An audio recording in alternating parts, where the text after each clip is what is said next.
Hello, this is Kara, and in this video I will be discussing the Library Bill of Rights and Ranganathan. The Library Bill of Rights was developed in 1939 by the American Library Association Council. Since then, it has been amended 6 times. It has no legal backing. However, it is very important in terms of establishing intellectual freedom, which is something that librarians feel very passionately about. Intellectual freedom is especially relevant today with the presence of the Patriot Act. The Library Bill of Rights provides an important framework for librarians working in circulation services in terms of establishing patron policies, procedures, and privacy rights. It also provides a framework for collection development librarians as they develop library collections. Library materials will serve the reader's interest and provide information and enlightenment. Materials are not to be excluded because of their origin, background, or whatever viewpoints they may have. So this is something collection development librarians will be keeping in mind as they build library collections. All points of view must be presented on current and historical issues. Materials will not be proscribed or removed because of partisan politics. Because this is all about protecting society from those who wish to censor information. An example of information which people would like to censor today is books on homosexuality.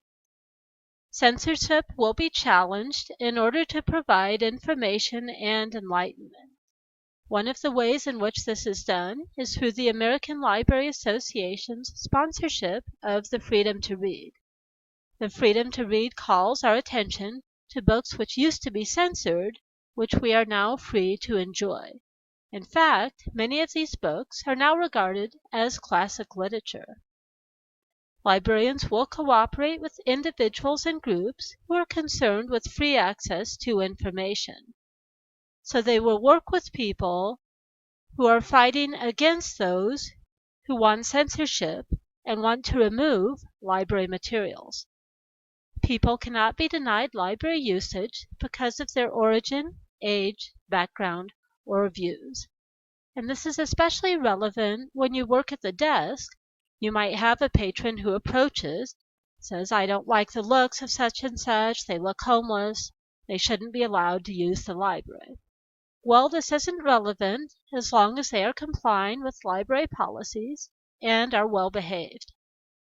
Exhibit spaces and meeting rooms are available to the public they serve on an equitable basis, regardless of the beliefs or affiliations of the individuals or groups who want to use them. So there is no preferential treatment as long as they are using the space as is intended.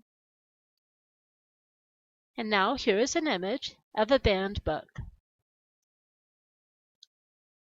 Ranganathan. Ranganathan was an Indian librarian and mathematician. He developed the colon classification system, which is still used in India today. Books are for use.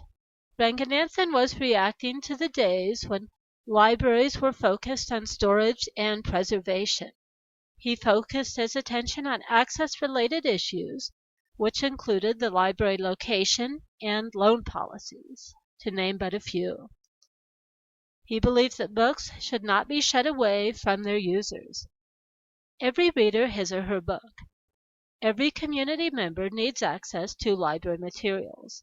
Library use is partly based on the reader's education levels. So librarians need to have excellent knowledge of their patrons, and the collection should reflect that knowledge. Librarians will not judge readers' tastes. Every book its reader. Every library item has someone who might find it useful. He advocated open shelving to help readers find the most appropriate book. This means every library book has its place, even if not many people read it or check it out. This is in contrast to what some public libraries today are doing, embracing a popular collection. Save the time of the reader. Excellent customer service involves helping patrons to efficiently find what they need. He believes that staff ought to be cross-trained in reference cataloging and circulation. Patrons need to be able to locate what they want quickly and efficiently. When every worker knows a little about every job, the library can operate in a more efficient manner.